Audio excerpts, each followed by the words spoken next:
Баршаға сәлем, құрметті оқырмандар. Бүгін сіздерге орыс халқының сүйікті асының бірі борщтың рецептісін көрсететін боламын. Ең алдымен каналға тіркеліп, видеоны соңына дейін қарап, ұнап жатса бағалап кетіңіздер. Борщ міне дәл осындай қып-қызыл, өте дәмді болып шықты. Міндетті түрде жасап көріңіздер. Қазанға ет салып, су құйып, газға қойып, қайнап шыққанын күтеміз. Бізде бұл қойдың еті, жылқы немесе сиыр етін қолдана беріңіздер. Керек заттардың барлығын ет қайнап шыққанға дейін турап дайындап қоямыз. Көріп тұрғандарыңыздай картоп, помидор, сәбіз, жуа, болгар бұрышы, қызылша және де капуста. Ет қайнап шыққаннан кейін осылай бетіндегі көбігін алып аламыз. Мендегі бұл қойдың етінің көбігі қайта шығады бірнеше рет. Сондықтан мен осылай көбігін алып алдым.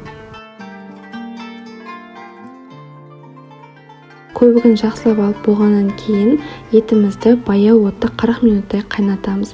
Оған дейін біз табаға майымызды құйып, мына жақта борщқа қуырылатын заттарды қуырып аламыз.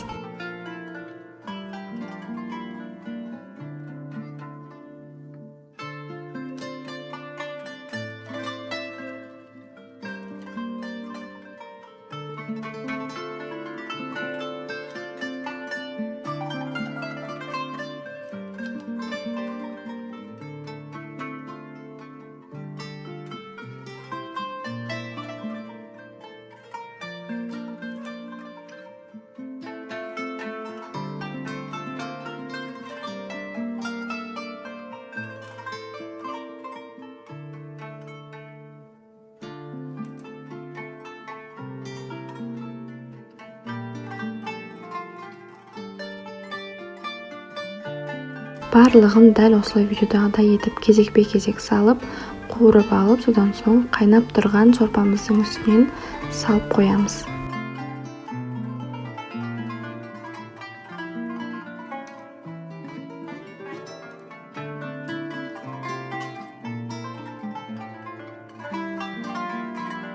Ет 40 минуттай қайнады. Оның үстінен қуырылған қуырмамызды салдық. Ендігі кезекте ет пісіп қалды деген уақытта картопты салып, содан соң артынан туралған капустамызды салып, жақсылап араластырып, қайтадан қайнауға қойып қоямыз. Тағы да 15-20 минутқа қоямыз.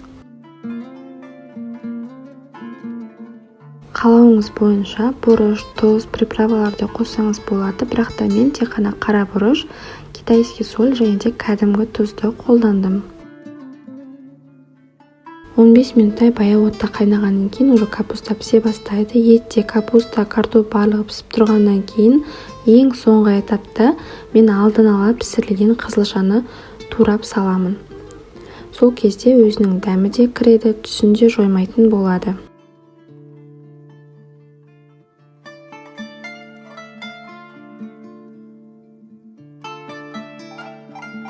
Борщ баяу отта әдемі болып қайнап жатыр. Жан-жанындағы еттің шыққан майы, ал негізінен борщтың түсі міне осылай қызылша түсін жібермей қып-қызыл болып әдемі болып қайнап жатыр.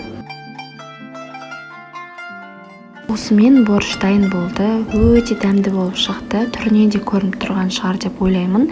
Міндетті түрде жасап көріңіздер. Сіздердің де тағамдарыңыз дәмді болады деп сенемін. Ас болсын, сау болыңыздар.